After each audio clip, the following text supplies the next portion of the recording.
Welcome back, everyone. I'll be doing the intro this time, Sweet. if you're all right with that. Yeah. Welcome back to the Nightwaves Podcast. Before we left, we had just gotten into the big five without talking about them. Exactly. So let's go. Perfect. Right off the bat, actress in a supporting role. That was dramatic. I know. Pretty proud of that. We first have Kathy Bates for Richard Jewell, a film that I definitely have yet to see, but am interested. I'm not. Really? It even has Olivia Wilde in it. You know how I feel about that. Shout out Tron Legacy. Yeah, I don't care. Yeah, well, I love Kathy. Kathy's great. Yeah, Kathy's great. Fantastic. It's just another Eastwood Oscar bait. Fucking everyone. Yeah.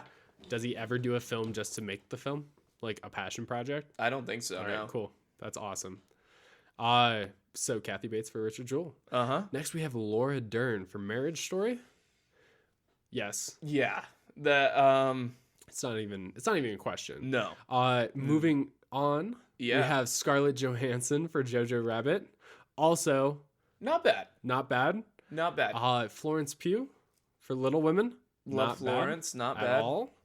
And Margot Robbie for Bombshell. Okay. I think these are really great. I have yet to see Richard Jewell. Can't say shit about Bates. But I'm not mad at these other four. I'm really not mad at them. I'm going to say right now, Laura Dern takes House. Oh, not even a fucking question. Like, she's got my vote with the very, very close second to Margot Robbie and Bombshell. Perfect. I thought she fucking murdered that. I agree. So you couldn't have said it any better. Yeah. I personally choose Margot, actually. Really? Yeah. Laura Dern, great. Thought she put on a great performance. But I have never, and it is hard for me to get all emotional. And not just emotional, like all emotional, but I'm talking like disgusted, sick to my stomach feeling. Yeah. And just that one fucking scene alone in Bombshell with her, I was like, dear God, woman, you have fucking talent. Yeah. And the scene being the one, if you have seen it or not, the one with Margot goes into John Lithgow's office and is told to stand up and pull her dress up. Yep. And she continues to then get sexually harassed with the implication of sexual assaults. So, and it is completely silent and very uncomfortable. The scene that got me though was when she admits what's going on to Kate McKinnon. Oh yeah. Fucking phenomenal. Yeah. So I think I agree with you. Isn't that the same? Wait, are we talking about the same one where she's standing outside in the rain? In the rain. Yeah. Cool. So I think I agree with you. Mm-hmm. I do have it down here that my personal vote is Margot Robbie for nice, sure. Nice. I think Laura Dern's gonna take House though. Definitely. I think that's the popular choice. Everybody's like, "Have you seen her?" Right. And I mean, I'm almost surprised she's the power suit lawyer. It's gonna happen. She did make me feel kind of a certain way. I was like, "You bitch." Yeah. Right. I was like, "All right, cool." Well, I was like on the fence with her right up until the last like 10 minutes of the movie, and then I was like, "What is it with this custody shit?" Yeah. Shout out to Marriage Story if you haven't seen it. There's a custody battle, but it's not the heart of the movie like every other divorce movie. Who knew? True. So, I think that's agreed upon. Yeah. Oh, yeah. Moving on, actor in a supporting role. We have Tom Hanks for A Beautiful Day in the Neighborhood, Anthony Hopkins for The Two Popes, Al Pacino for The Irishman, Joe Pesci for The Irishman, and Brad Pitt for Once Upon a Time in Hollywood. Okay, would you believe me if I told you this is actually one of the hardest categories I've gone through today? No, because I know that you really liked Irishman. Oh, no, I really liked Irishman. I think Joe Pesci delivers a great performance, don't get me wrong. But the popular vote is so weird to me on this one. It really is. I know. So right off the bat, do we agree that the popular vote here is Brad Pitt? Oh, it's Brad Pitt. but it's also Tom Hanks, and almost to equal degree, because it's fucking Tom Hanks. Dude, but it's also fucking Brad Pitt. I haven't heard a whole lot about people saying it's Tom Hanks. I thought really? that was my own opinion. Yeah, I have that as my own personal choice. I've been hearing good stuff about Tom. Good, he fucking deserves it. Oh yeah, it's Tom Hanks. Yeah, it's hard not to like a guy, especially a guy like Tom Hanks, who is such a stand-up, fantastic man in this world. Exactly. Playing a fantastic human being. Stand-up human being. Exactly. Which is why I think he's actually going to win. I think the reason that he is in the supporting category this year, despite not many people talking about him, is they're like, we want to give Tom an Oscar. Has Tom ever won an Oscar? That's a good question. Tom Hanks, Oscar. Let's see. Google. Here, if I put my mic closer, we could have some keys ASMR. Perfect. Yes, he did win Best Actor in 93 and 94 for Philadelphia and Forrest Gump. Really? Yes. Not Private Ryan. Obviously not. Yeah. Well, yeah. I mean, that was just a bad year. Okay. Yeah. Pitt hasn't ever won an Oscar. Pitt hasn't ever won an Oscar. I see him winning.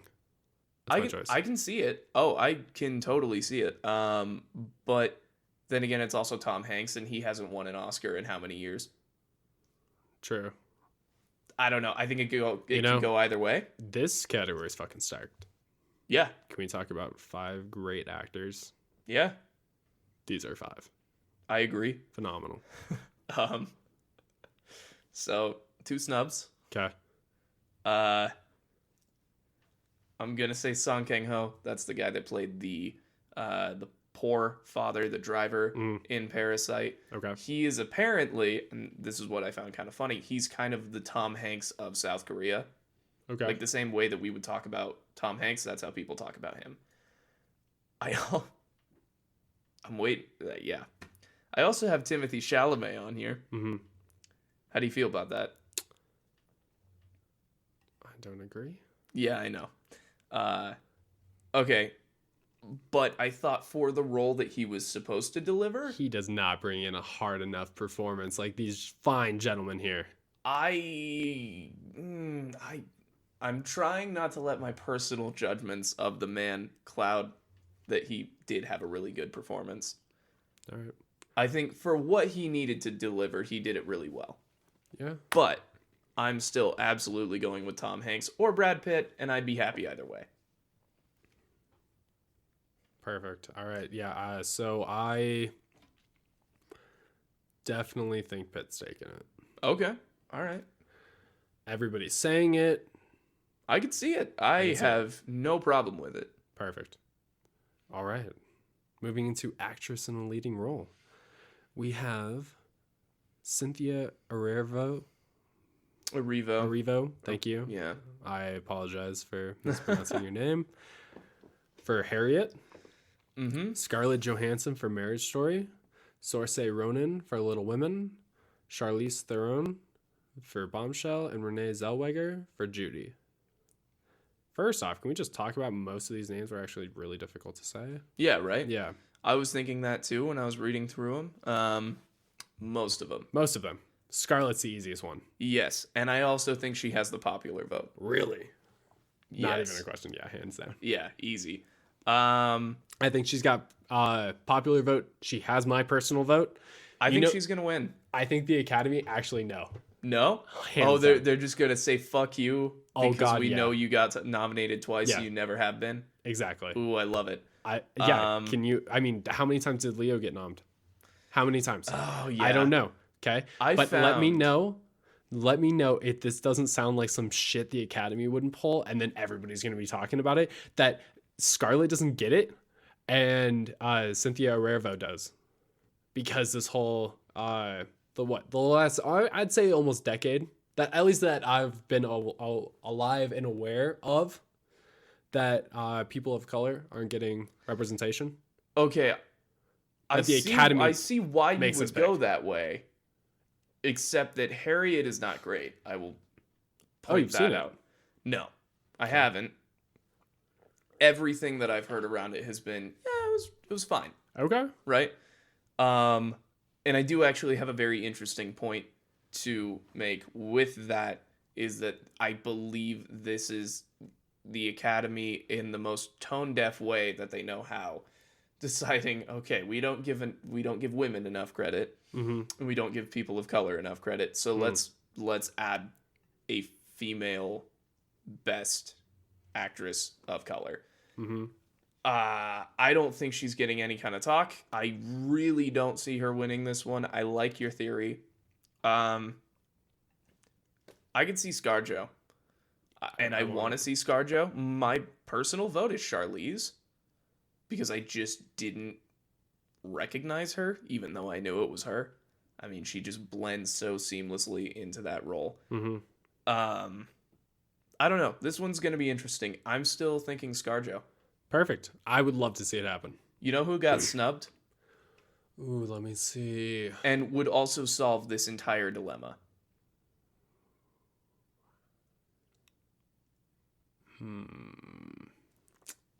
Snubs of 2019. That solves this entire dilemma. All right, hold on. Do we go? Let me just see if I can read your mind here. Okay. Florence Pugh for Midsommar? No. All right. God, I am blanking on the name here. She got nominated for supporting. Oh, she did? Yeah. Oh, okay. Let me just check. So shout out to Florence. Yeah. So you believe that for leading actress? Leading actress. Who got snubbed? And she's in supporting? No. Lupita Nyong'o for Us? Yeah. Okay, so I was just about to ask. Yeah, Lupita fucking Nyong'o for Us would solve the entire Harriet dilemma. Sure.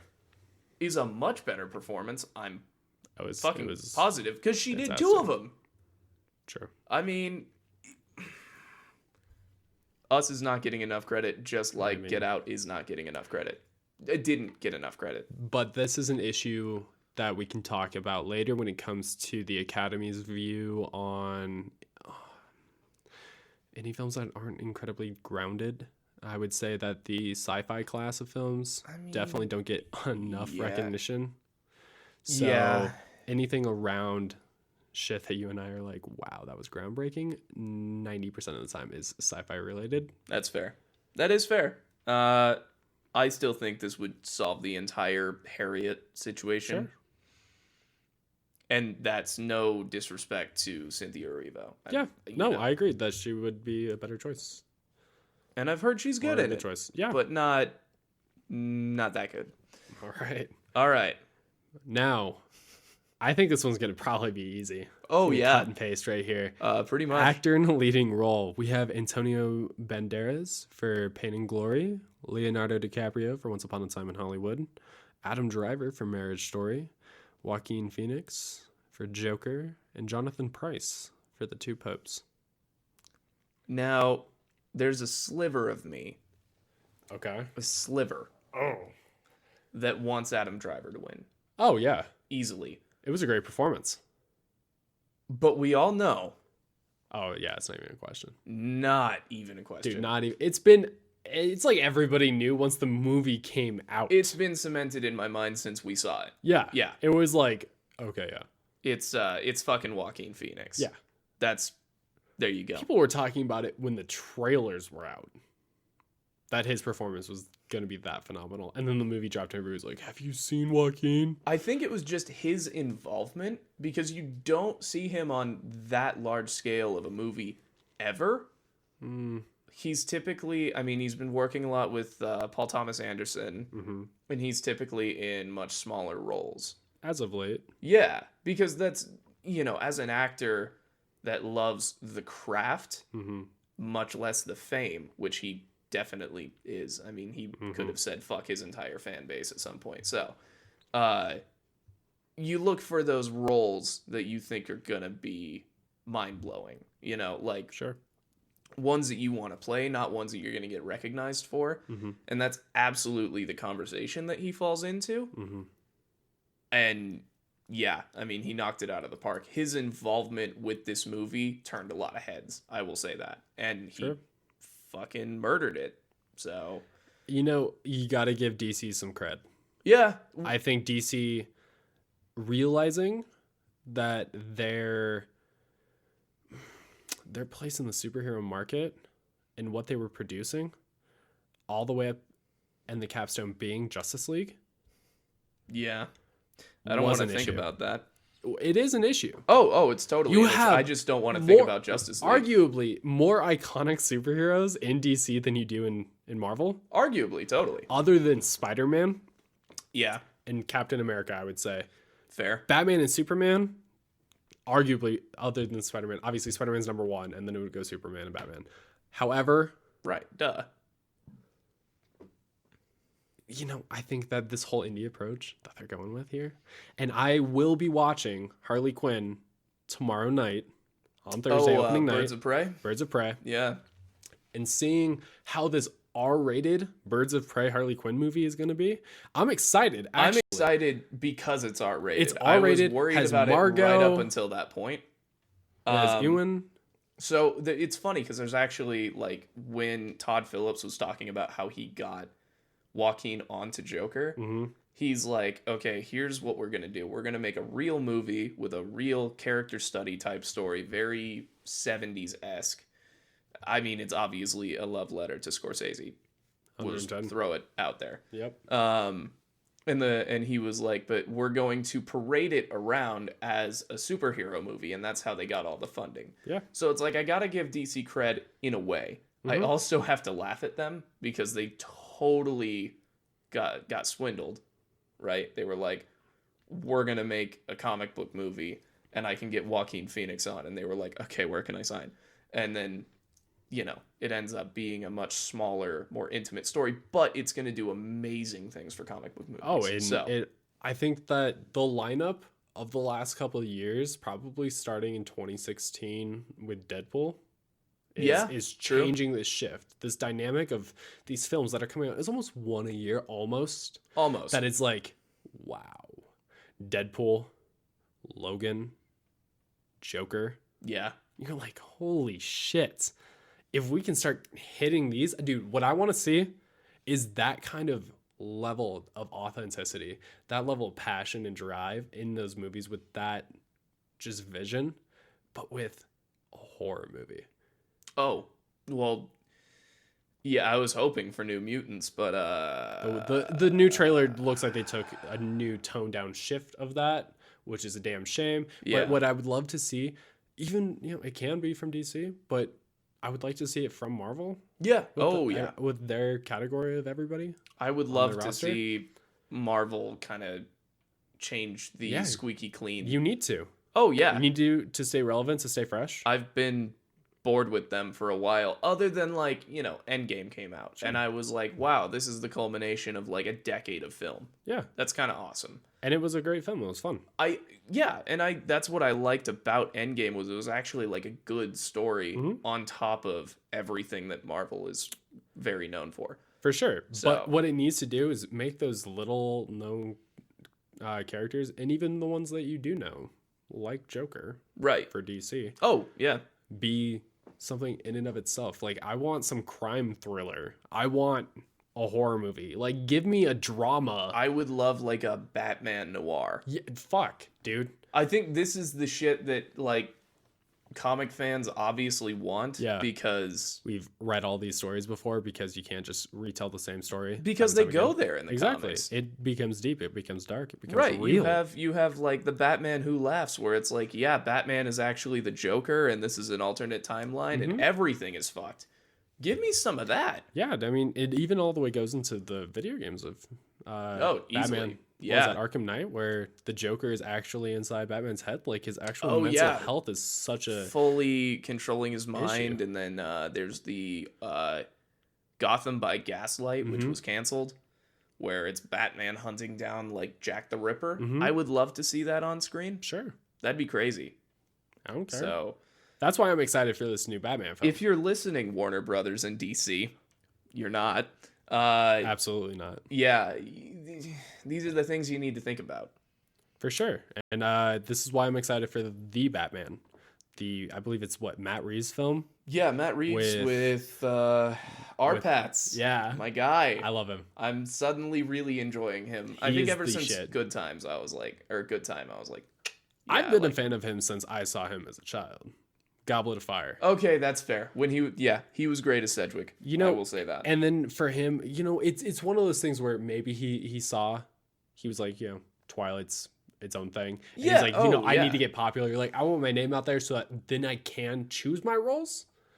I'm not saying those movies are great, but I think it's that stepping stone where it's like, all right, that's how I become A-list. I think that, that's the really interesting side of things, is that I can totally see being like a young actor who gets this opportunity at like a role of a lifetime. And then it's like 100% panned. But now it's like you have the recognition, you have probably the money to just start taking roles that you want. And who doesn't want to be Batman? Yeah, I mean, those films still, in everybody's mind, give you like, oh, Kristen Stewart's in Charlie's Angels. All right, cool. Yeah, I know who she is. Yeah, right.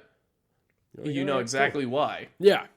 It's not like, oh, she's familiar. It's like, no, I know exactly who you are. Yeah. Yeah. Fair. Let's take a real quick second to talk about the fucking Sandman. R.I.P.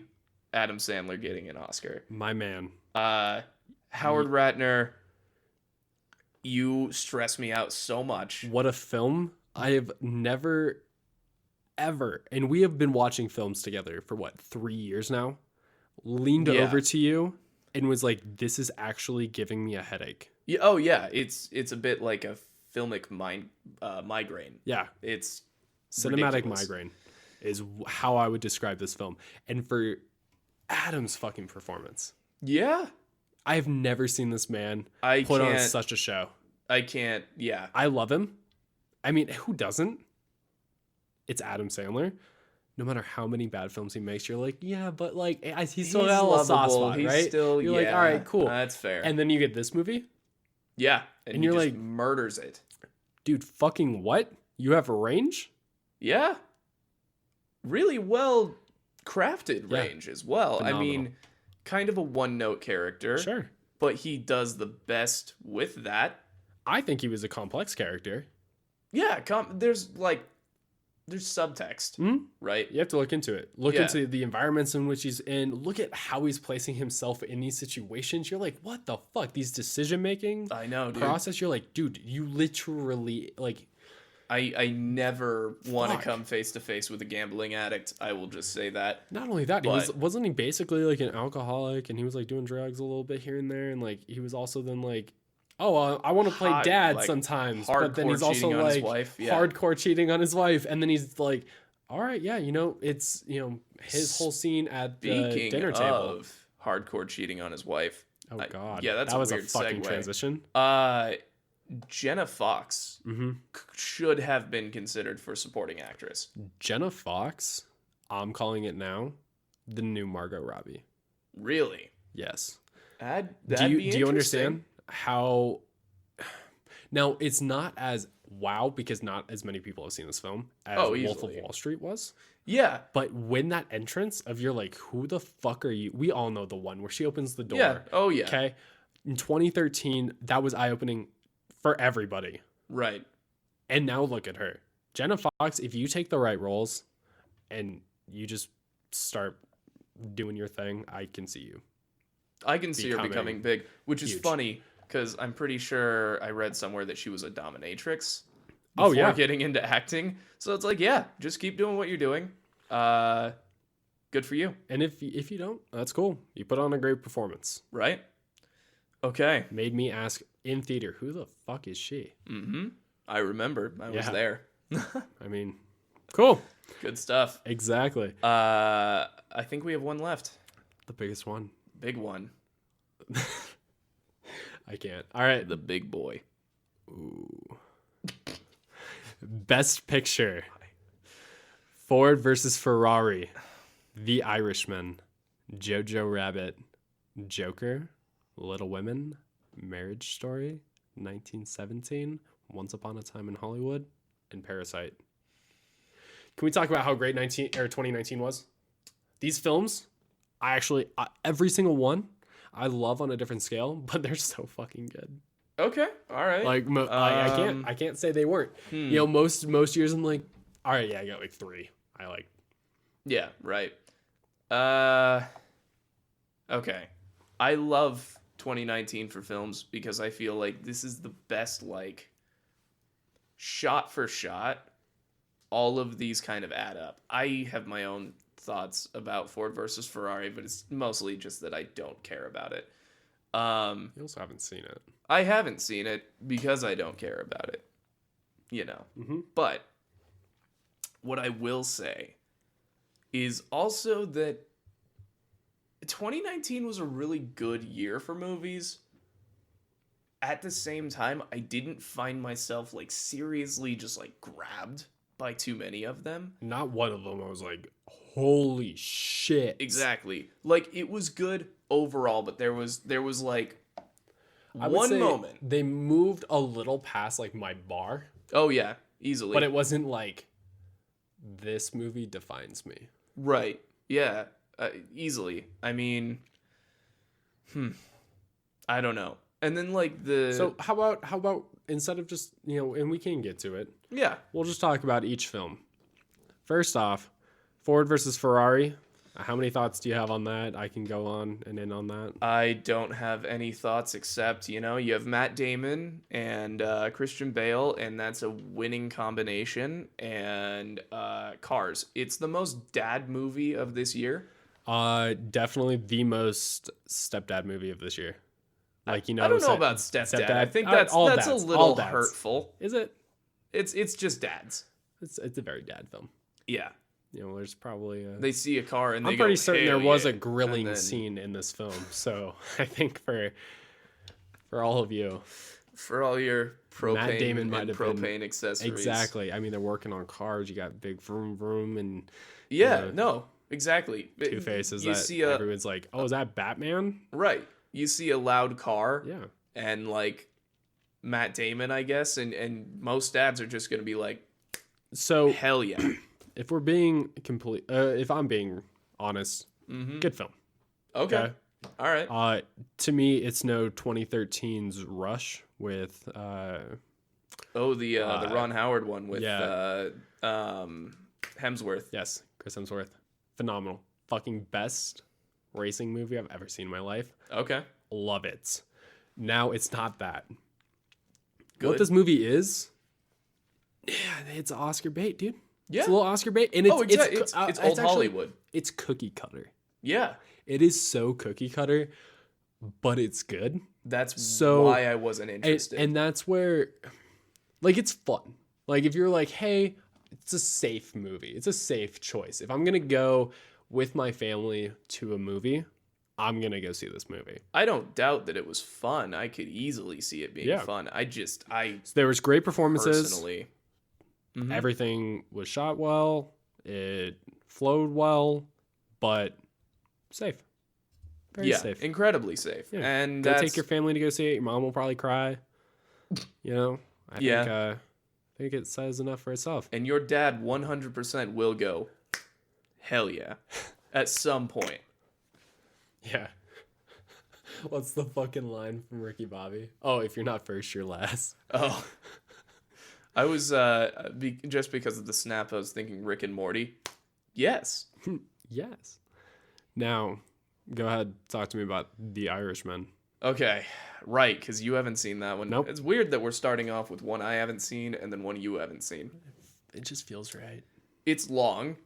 Yes, I understand that it is long. But if it manages to do its job well, then all it's doing is doing its job well the whole time. Okay. Think about it like if you're having sex.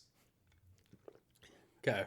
I'm in the mindset. Let's go. Maybe a longer session is longer and a bit more fatiguing, but if it's doing its job well, it's doing its job well.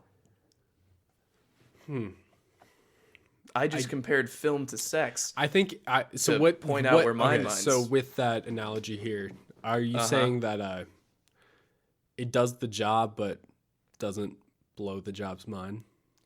No, it's just like, okay, if you're fucking, and you go like your typical amount of time, whatever that is. I'm not gonna expose anyone here. It's good, right? It's always good. It's always gonna be good, even if it's like great, sure. But if you have it go overtime and still be great, mind-blowing, then yeah, it's longer and it's maybe a bit more fatiguing because that's just how our bodies work, but it's still great the whole time. I'm not saying so I just have one question. Uh-huh. Just one. Uh-huh. One simple one. I think the audience might agree. Okay. So what you're saying is this film, while it being longer, still holds up. Yeah. Does its job. Oh, totally. However, if it was cut down on time just a bit, it might just feel a little better. A little soft, like you might be like, all right, cool. That's not exactly what I'm saying. No, it's such a layered. I mean, it spans basically 3 different time periods in these people's lives. You can't cut that down and still have it be as impactful. And I think what this movie does incredibly well is stick the landing. Okay. Because movies are kind of not the easiest things to end, and I've seen some shit of an ending. Yeah. This one does it really well.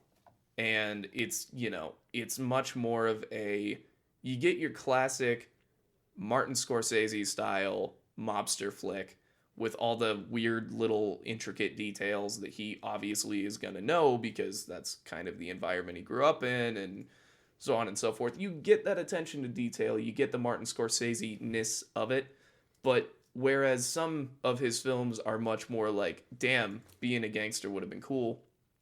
And like, look at these guys' lives. This is a more of a meditation on like mortality because you're following this gangster, but you're following kind of all of his shortcomings as well as just the crazy fucking life this guy lived.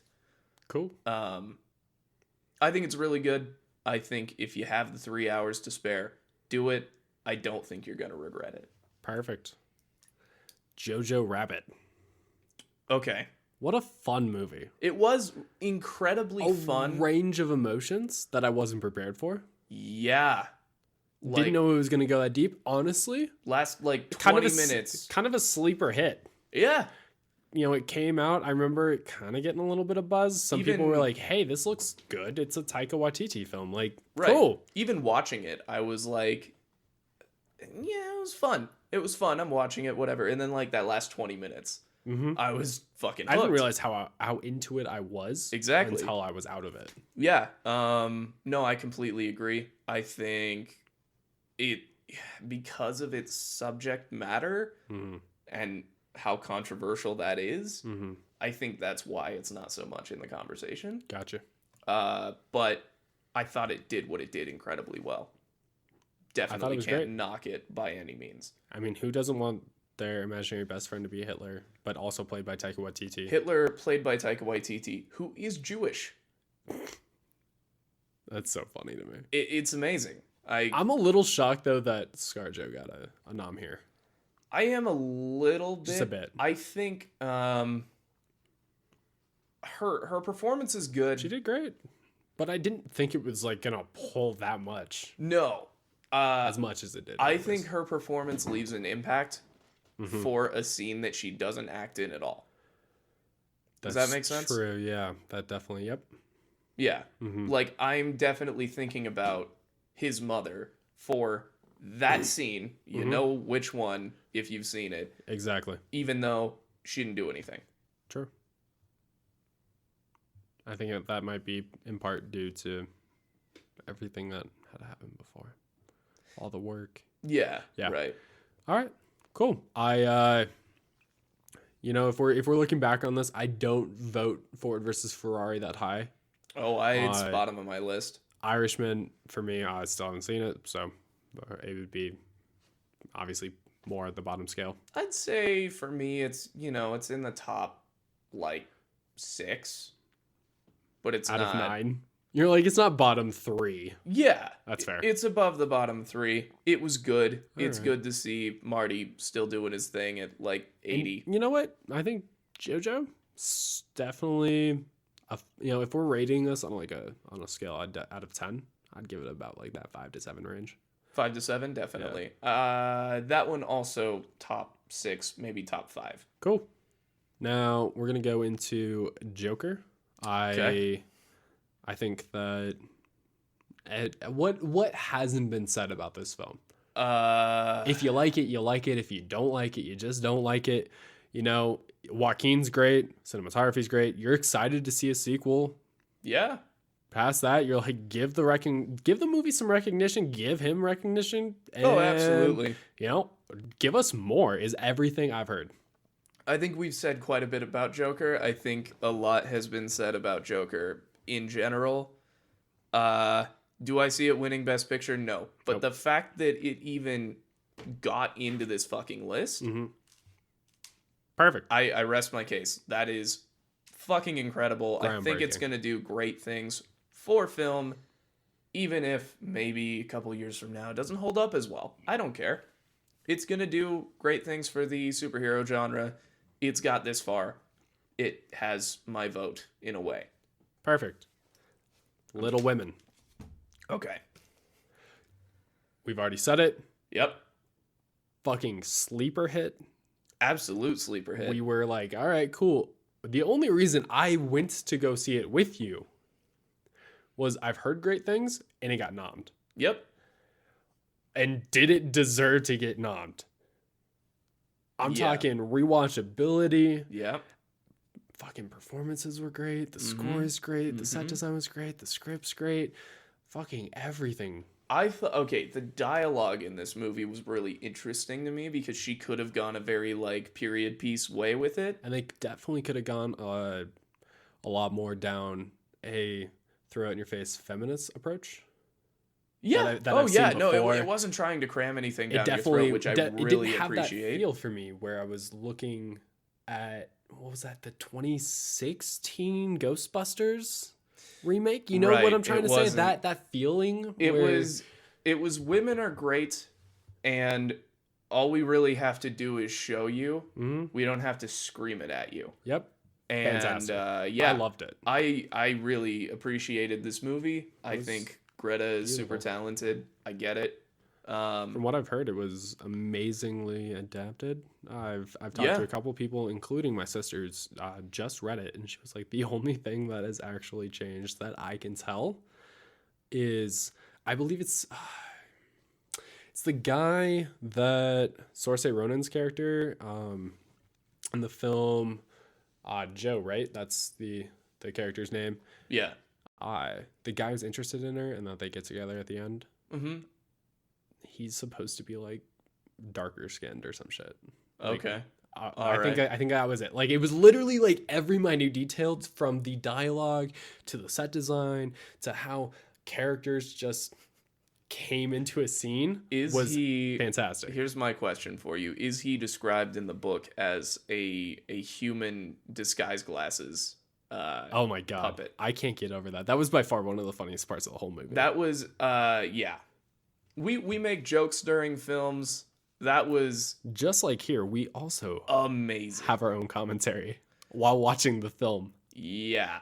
It is, you know, we had some fucking zingers that night, but then we walked out of the movie and went, actually, that was just really good. Phenomenal. Yeah. So good. I'm going to say top three. Top three. Easy. Joker's top three for me too. I forgot to mention that. Okay. I disagree, but I like your moxie. Wait. No, it's not top three. Okay. I apologize. Top five. Okay. Top five. Yeah.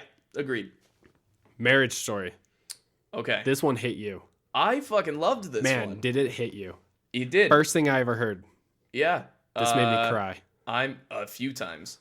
I'm a child of divorce. I appreciate a divorce film that goes a bit more into the human side of this is about a relationship ending and a lot less about we're fighting over a kid.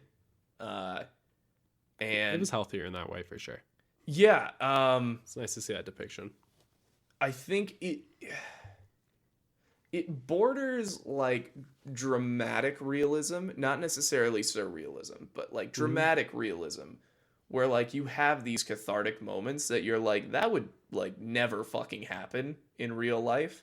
And I think it tells the story really well. What really caught me was obviously the courtroom scene, where they take bits and pieces that you've already seen in the movie and then they put him to a different context, and it's like, wow, shit. Like, and apparently that's an accurate thing. Incredibly accurate when it comes to lawyers. I've never had to deal with one, thank God. But yeah, this one hit pretty hard. It was one of those ones that I watched it and I was like, damn, that was good. And then I went back through it a second time from a different lens of how was this made? Like, I wanted to study it. So that one is also top 3 for me. I'm not gonna lie. All right. I think. I mean, it's not for me, but yeah. Okay. Each their own. Yep. I think it was great. Yep. I'm glad I got the nomination. I agree. Glad that because it got the nomination, and same with Irishman, that we're going to be getting a lot more streaming platform films with great production, scripts, everything. Yeah. Easily. Obviously, and we both agree, the fighting scene between ScarJo and Adam Driver, by far one of the best scenes of the year. Right. Can't say anything more about it. It was well done. Yeah, incredibly. Even though that scene was eventually memed, which I can't say I didn't see coming. I feel like it deserves a little more credit than that, but it's still a good meme. It's a solid meme. It was a great scene. 1917, baby. 1917. What's your hate, man?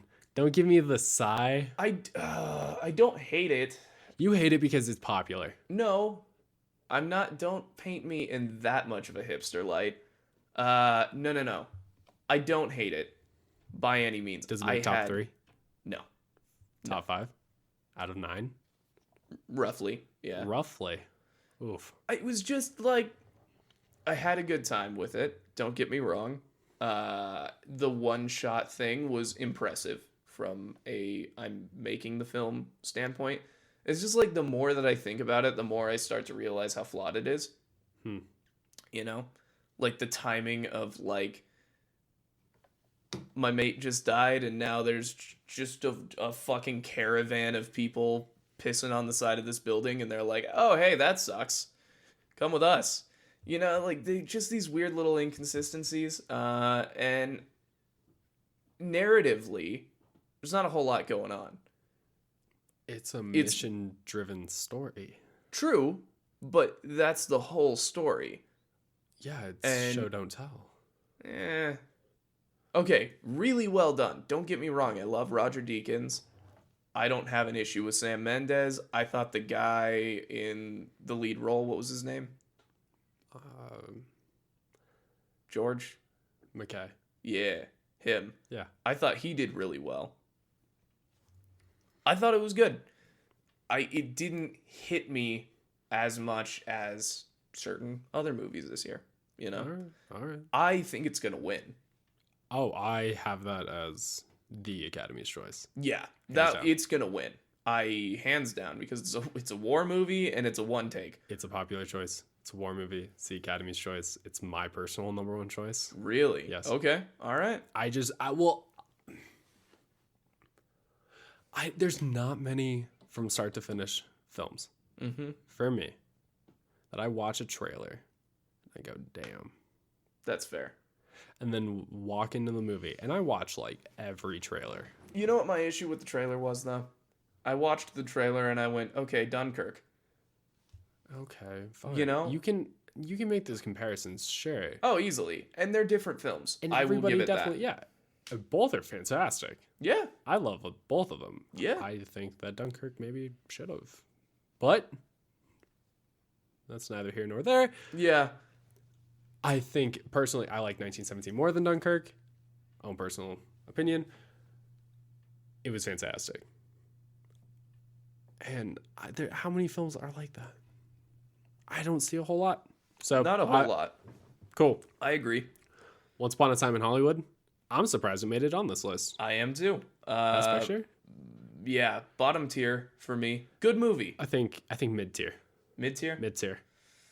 Mid 3 for okay, me. what's my bottom 3 at this point? It's Wait, hold on. Ford versus Ferrari. Yeah, same. In last place for me. Because I just don't give a shit. And then I would say... I think Irishman's down there for me. Irishman's down there for you. I'm going to put Irishman in like 4th. Okay. Well, Anywho. no, I'll put Irishman in 5th. Once Upon a Time. Incredibly well done. Love Well all the done. performances. Love the twist ending. How fucking fun was that? And I'm a Tarantino fan. I think I just okay. am. I'm gonna agree. I'm It's gonna hard not agree to. with you. I think it's mid tier. It's Yeah. It's something I can watch again. Yeah. It was well done. Easily. I love even the dialogue. Dialogue's Like, great. sweet. Cool. Definitely doesn't deserve the win. Oh yeah.